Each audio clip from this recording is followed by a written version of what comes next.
Ethiopia, right? Yeah. We're looking at something pretty major today. The National Electoral Board of Ethiopia, NEBE, they've actually deregistered the Tigray People's Liberation Front, the TPLF, as of May 14th, 2025. Exactly. And we've got, news reports, some analysis, background stuff on the TPLF itself to really try and get to grips with this, because it's not just like an administrative detail. No, not at all. This has real weight. Right. So our mission here in this deep dive, it isn't just reporting what happened. We want to understand why. Why now? What could it mean for Ethiopia going forward? And, why should you care? This isn't just another headline passing by. It feels like a potentially significant change, right? With a lot of history behind it and big potential impacts. Definitely. Okay, so let's unpack the announcement. Maybe makes it official. May 14th. What was the core reason they gave officially? Officially, the main reason from the National Electoral Board was the TPLF failing to stick to Ethiopia's electoral laws, the regulations. Okay. Specifically, NEBE said they didn't hold a federally recognized General Assembly and elect their leaders within the legal deadline. And this wasn't completely out of the blue, was it? I mean, were there signs this was coming? No, not entirely a bolt from the blue. Back in February 2025, NEBE had already suspended the TPLF for 3 months. Ah, okay. And they gave a pretty clear warning then. Said if the party didn't take what they call corrective action, then deregistration was the next step. So this announcement on May 14th basically confirmed NEBE felt those actions, well, they weren't taken or weren't enough. And there's a specific law involved here, isn't there? Something they pointed to. Yes, exactly. NEBE specifically mentioned Article 99 of Proclamation number 1162-2011. Okay. And that article, it outlines what can happen to political parties, including losing their registration if they don't meet the requirements of the electoral law. And they made sure to communicate it formally, too, to the TPLF leadership and the Ministry of Justice. So it sounds like NEBE is trying to say, look, we followed procedure. Warnings, suspension, then the final step. That seems to be the message. But it does make you wonder, right? Was just the failure to hold this assembly the whole story? Or could there be, deeper political stuff going on, maybe internal problems within the TPLF, making it hard for them to actually do it? That's a really, really important question. Because yes, the stated reason is the lack of a General Assembly. But it's definitely possible that, underlying political tensions, or maybe even, like you said, internal splits or challenges within the TPLF played a big part. Yeah. I mean, holding a General Assembly, that's pretty basic for a political party.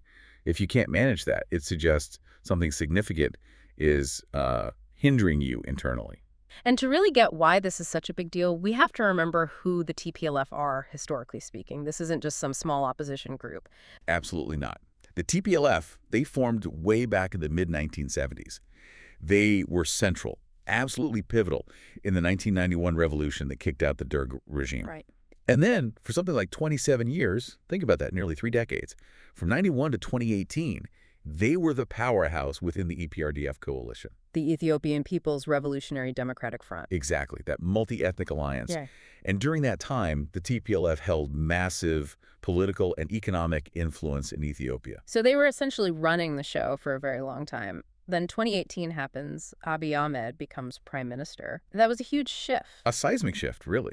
Prime Minister Abiy came in and started these reforms. A lot of them were aimed at changing that political structure, specifically reducing the TPLF's long-held dominance. Okay. And that whole process led to the EPRDF itself being dissolved and the New Prosperity Party being formed, which, crucially, the TPLF refused to join. Right, they stayed out. They did.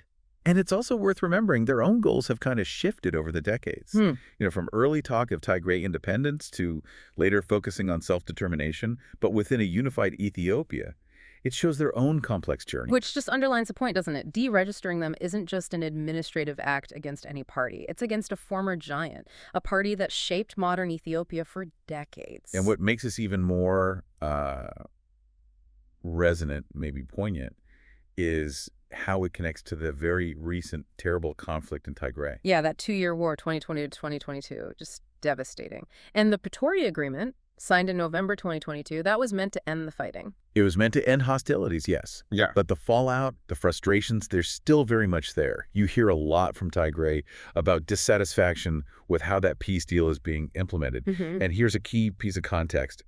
The TPLF actually lost its legal registration before, back in 2020, right in the middle of the conflict. Oh, I'd forgotten that detail. Yeah. And then it was restored after the Pretoria Agreement was signed.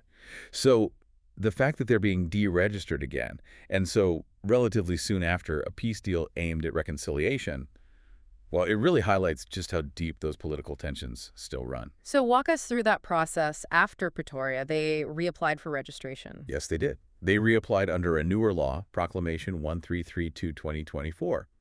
And interestingly, the Ministry of Justice actually wrote a letter supporting their application. Okay. And NEBE, the Electoral Board, granted them legal status again, but they called it a special arrangement. A special arrangement, but clearly that didn't last long. No, it was very short-lived. NEBE's position now is that even with that renewed status, the TPLF didn't fulfill its duties, didn't follow the conditions NEBE set for registration, and this was despite, they say, multiple notices and warnings. And it seems like a key sticking point was the actual registration certificate. That appears to be a really major factor, yeah. Yeah.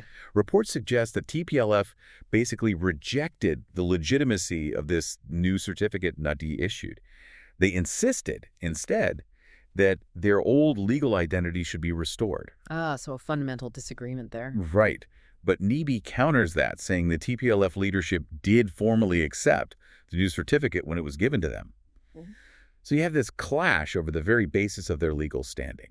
Yeah. It points to a real power struggle, maybe a reluctance from the TPLF to fully accept the current political setup. Okay, so pulling all these threads together, Yeah. what are the wider implications? What are people saying might happen next? Well, if you look at analysis from specialists like Kjetil Tronvoll, who knows the Horn of Africa region very well, he suggests this deregistration could really push the TPLF to rethink its whole relationship with the federal government in Addis Ababa, fundamentally rethink it. And maybe look for allies elsewhere. Precisely. Tronvoll raises that possibility. The TPLF may be trying to build new alliances. Yeah. Not just with other groups inside Ethiopia, but maybe even looking towards neighboring countries. Interesting. He even mentions Eritrea, which is, incredibly complex. Yeah, given the history, they were allies with Ethiopia against the TPLF in the recent war. Exactly. It's a historically very difficult relationship.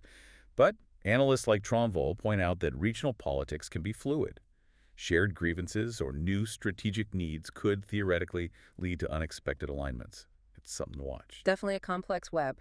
And we also heard, didn't we, about potential disagreements within the TPLF itself recently? Yes, those reports of internal divisions probably didn't help. They likely contributed to the TPLF not being able to get organized and hold that General Assembly NEBE required. Makes sense. Internal issues can definitely weaken a party's ability to function and respond to external pressures. And Tronvoll also made the point that apparently for analysts closely watching Ethiopia, this decision by NEBE wasn't a huge surprise. Ah, okay. So it was somewhat expected in some circles. It seems so, yes. Yeah. Suggesting the writing might have been on the wall for a little while. What about the practical side in Tigray? There's an interim administration there, right? Led by a TPLF member currently. How does this affect them? And the Pretoria deal implementation? That's a critical question. What happens on the ground? Yeah. Deregistering the TPLF could really complicate things further. That whole delicate process of reconciliation, setting up governance again in Tigray, Yeah. it might weaken the Tigray Interim Administration, the TIA. Its perceived legitimacy could take a hit, maybe, in the eyes of people in Tigray, if their traditional political leadership is now formally sidelined. Right. It could look less representative. Potentially. And that could create more hurdles for rebuilding trust, for getting key parts of the Pretoria Agreement, actually working things like security, aid, reconstruction. So ultimately, yeah, this could reshape politics, not just in Ethiopia, but regionally too. So is this it? Is it the end of the line for the TPLF as a political party, legally speaking? Not necessarily the absolute end. NEBE has said the TPLF can reapply. They have the option to try and register again before the next elections, scheduled for June 2026. Okay, so there's a path back. There's a potential path back, yes. The process would likely follow the existing electoral laws. But given everything you said about them resisting the last certificate, insisting on their old identity, it feels like a big question mark whether they'll actually choose to reapply, doesn't it? That is the big uncertainty right now. Will they reapply? And if they do, under what conditions? Their past stance suggests they might have, red lines or demands about how that happens. Right. But still, reapplying is the potential route back to formal politics. It depends on them meeting NEBE's rules and maybe adapting to the current political reality. The decision really lies with the TPLF leadership, how they read the situation, what their strategy is now. So let's just summarize a bit. The deregistration of the TPLF, it's clearly a really pivotal moment for Ethiopian politics. No doubt about it. And the official reason given by NEBE focuses on failure to follow the electoral law, specifically that General Assembly requirement. But this is all happening against that massive backdrop. The TPLF's long history, their role as former rulers, the recent brutal conflict, the still fragile peace process. It really feels like we could be seeing some major political shifts, maybe regional ones too. Absolutely. And there's just a lot of uncertainty now about the TPLF's next move.